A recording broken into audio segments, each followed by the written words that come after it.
ভারত আমাদেরকে মুস্তাফিজকে নিরাপত্তা দিতে পারে নাই তো কি হয়েছে? আমাদের ক্রিকেটারদের, আমাদের সাংবাদিকদের, আমাদের দর্শকদের সবাইকে নিরাপত্তা দিতে পারবে? এটা আমরা কিসের থেকে কনভিন্সড হব?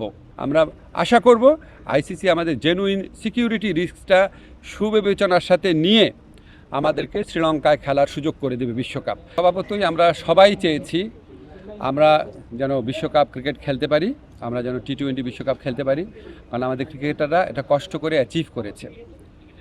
কিন্তু আমাদের যে নিরাপত্তা ঝুঁকি ভারতে খেলার ক্ষেত্রে, সেই নিরাপত্তা ঝুঁকি পরিস্থিতির কোনো পরিবর্তন ঘটে নাই। আমাদের যে নিরাপত্তা ঝুঁকির যে আশঙ্কা তৈরি হয়েছে, এটা কোনো বায়বীয় বিশ্লেষণ বা ধারণা থেকে হয় নাই, এটা একটা সত্যিকারের ঘটনার থেকে হয়েছে, যেখানে আমাদের দেশের একজন সেরা প্লেয়ারকে উগ্রবাদীদের কাছে মাথা নত করে ভারতীয় ক্রিকেট বোর্ড তাকে ভারত থেকে বের করে দিয়েছে, সোজা কথা বের করে দিতে বলেছে। তো এখন আইসিসি যে টুর্নামেন্টটা তো ভারতেই হবে। আইসিসি আমাদেরকে যতই বলুক নিরাপত্তা আশঙ্কা নেই, আইসিসি নামে তো আলাদা কোনো দেশ নাই। যেই দেশে আমার একটা প্লেয়ার নিরাপত্তা পায় নাই, এবং যেই দেশে ভারতীয় ক্রিকেট বোর্ড সরকারের একটা এক্সটেন্ডেড পার্ট, তারাই আমার প্লেয়ারকে উগ্রবাদীদের চাপে নিরাপত্তা দিতে ব্যর্থ বা অনীহ হয়েছে, সেই দেশেই খেলা হচ্ছে।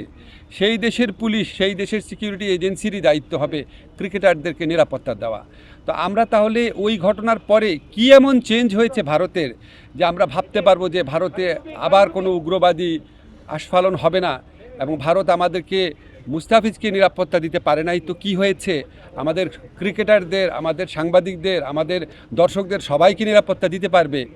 এটা আমরা কিসের থেকে কনভিন্সড হব?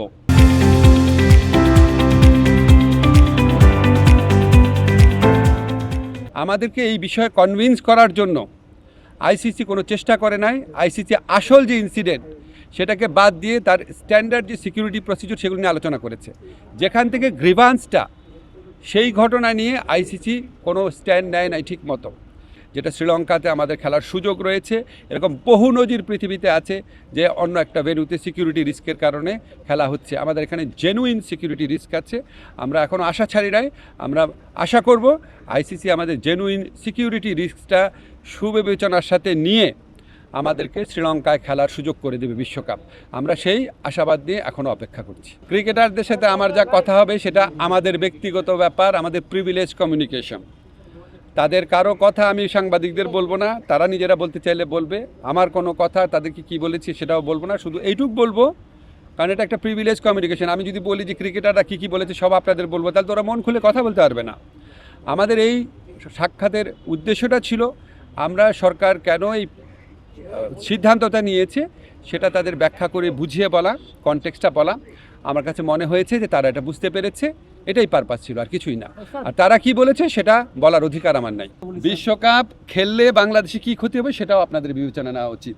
মাথা নত করে নিজের দেশের মানুষকে সিকিউরিটি রিস্কের মধ্যে ফেলে, এই আঞ্চলিক রাজনৈতিক পরিস্থিতি বিবেচনা না করে একটা জেনুইন রিস্কের মধ্যে নিজের দেশের শুধু খেলোয়াড় না, দর্শক এবং সাংবাদিকদেরকে ঠেলে দিলে কি ক্ষতি হতে পারে সেটাও আপনাদের সবার বিবেচনা নেওয়া উচিত। আমি আপনাকে একটা কথা স্পষ্ট করে বলি, আমাদের খেলোয়াড়দের সাথে বোর্ডের সবসময় যোগাযোগ ছিল, ঠিক আছে? আমার সাথে যোগাযোগ তো আমার তো বোর্ড আছে, আমার তো মন্ত্রণালয় আছে।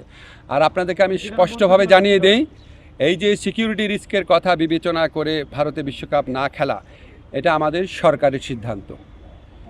কোনো একটা দেশের মানুষ অন্য একটা দেশে গেলে সিকিউরিটি রিস্ক আছে কি না সেটা সরকার বিবেচনা করে দেখে, এটা অন্য কারো বিবেচনার স্কোপ নাই।